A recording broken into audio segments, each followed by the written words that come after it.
ఉంటుంది. పళ్ళు లేని వాళ్ళు కూడా తినేయచ్చు. దీన్ని ఇలా చక్కగా చేసుకుని ఇలా ఒక బౌల్లో తీసుకుని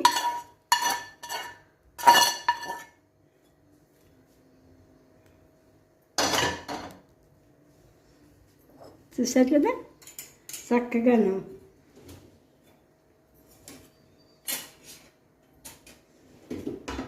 ఇలా స్పూన్తో తీసుకుంటే కొంచెం తిని చూడండి ఎంత బాగుందో. నిజంగాను పూసల్లాగా అంటుకోకుండా ఉంటుంది. అసలు